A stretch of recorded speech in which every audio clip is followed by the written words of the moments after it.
Welcome to this Mohawk Leather Repair Aerosols video. Our goal is to show you how to use this system of aerosols to restore color over damages in leather that have been repaired and now require a new color coat. Typical types of damage would include cuts, scratches, abrasions, and scuffs. It would further include holes and other damages that have been filled with heat cure compound or mender. This system of aerosols is designed to repair pigmented, or in other words, top-coated leather, including two-tone leather, which is just a multicolored version of top-coated leather. These aerosols will not work on other types of leather.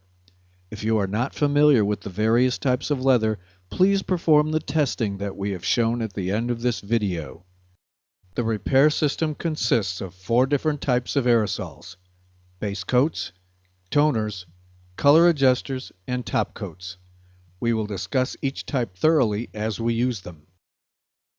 The leather repair aerosols focus on beige and brown toned leathers plus black and white, including various shades of gray.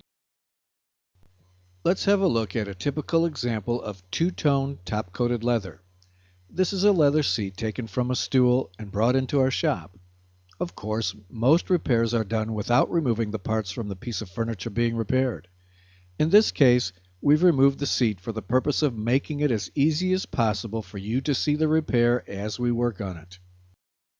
The finish on this leather was created by applying a light brown, opaque color and then adding a darker, more translucent color to create a stippled effect on the entire surface. There are areas where the darker color is more condensed, or in other words, the stippled effect is applied quite heavily. In other areas, not as much of the dark color is applied, so the area looks lighter, but there is still some stipple effect present. We are going to inflict some damage on the leather to simulate the type of scraping that might be done when someone sits on the stool with a metal object, such as a key, in his pocket.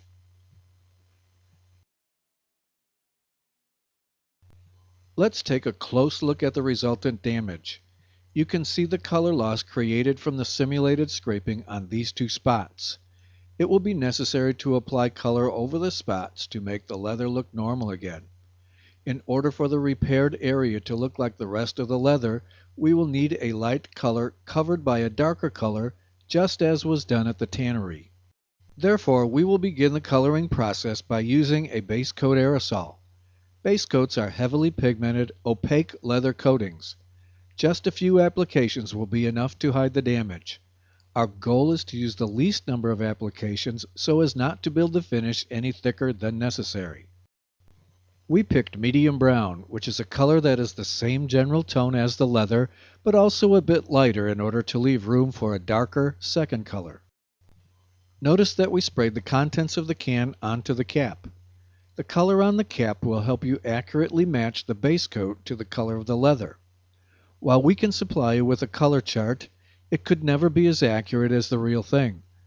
Also notice that we wrote the name of the color on the side of the cap, so we don't have to worry about getting the caps mixed up. However, before we begin the repair, we want to show you a technique often utilized to limit the size of the repaired area. This technique does not have to be used, but many technicians find it to be valuable. Take a piece of paper or cardboard, we're using poster board, and fold it in half, and then in half again. At the corner of the double fold, use a pair of scissors to cut a rounded, sort of pie-shaped area out of the poster board.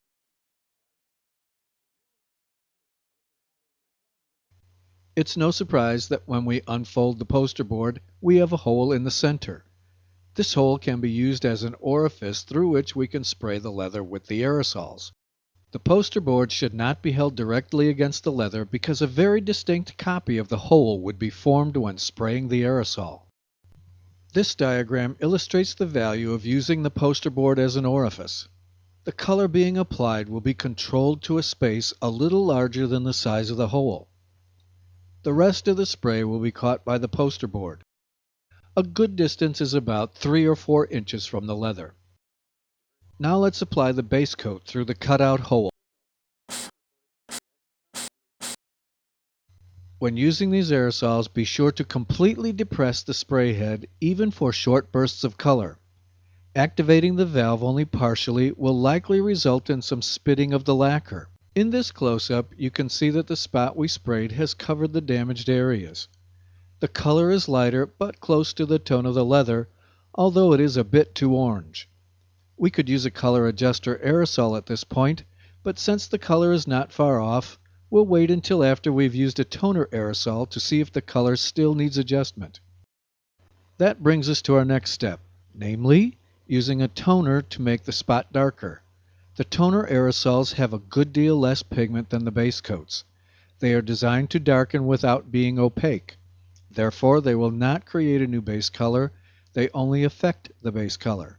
And they will not just darken, they will also have an effect on the tint of the base coat. Furthermore, when sprayed in short bursts, they will also add some stippled effect. Again, you can see that we sprayed color on the cap. This happens to be warm brown toner.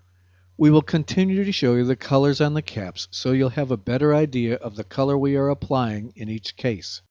We'll spray the toner through the hole in the poster board. We'll spray sparingly, since it is better to spray too little rather than too much, because it's easy to add more toner but hard to take it away once it's applied. To make the correction, we would have to lighten the spot with more base coat. The spot is still too light, so more toner will be needed. However, we're going to change our approach a bit. From this point on, we will not use the poster board only because we want you to be able to better see what is being applied.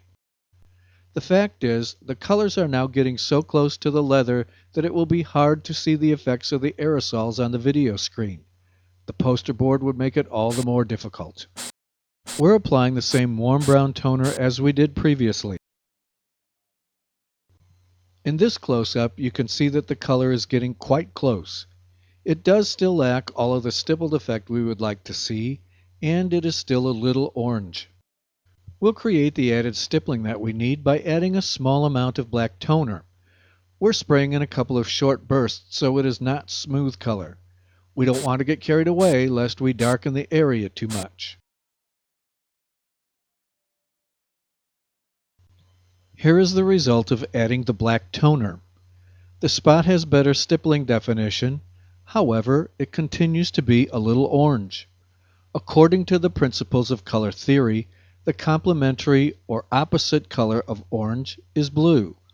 Therefore, we will use blue color adjuster to neutralize some of the orange in our repair. Leather color adjuster aerosols have very little pigmentation and the pigments are finely ground.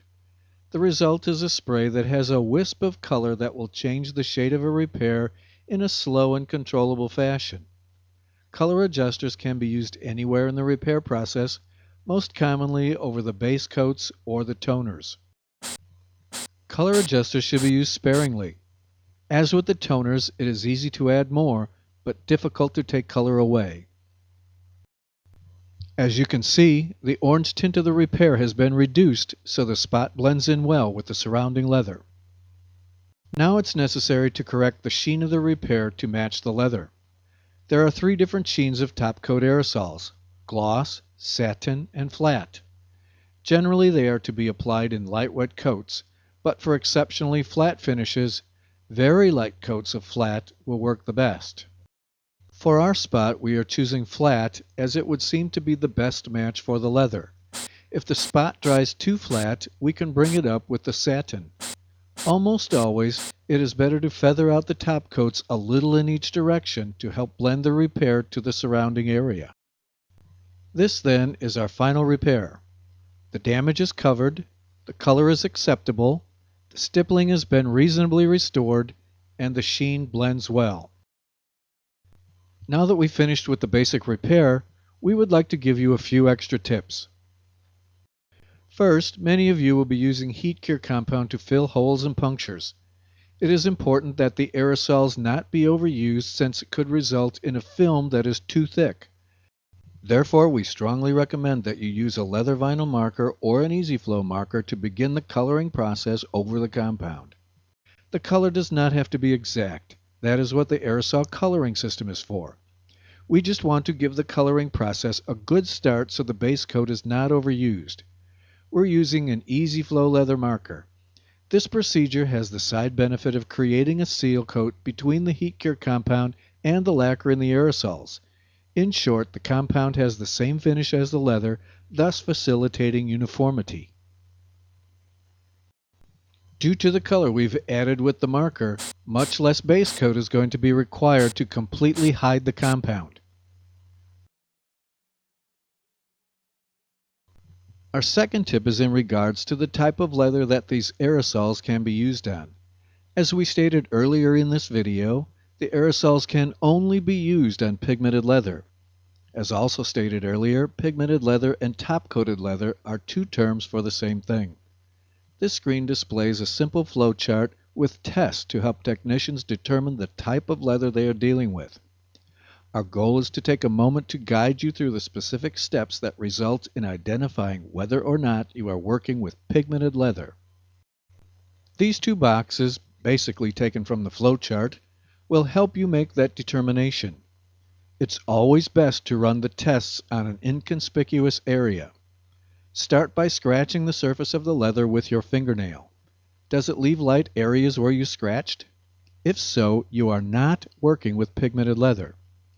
For the next test, put a drop of water on the leather and use the pad of your finger to try to force the water into the leather. Does the water penetrate and leave a dark spot? If so, you are not working with pigmented leather. Use the leather aerosols only on leathers that do not turn light when scratched and do not accept water. Our third tip is an encouragement to always shake the aerosol cans vigorously until the agitator balls inside are loose.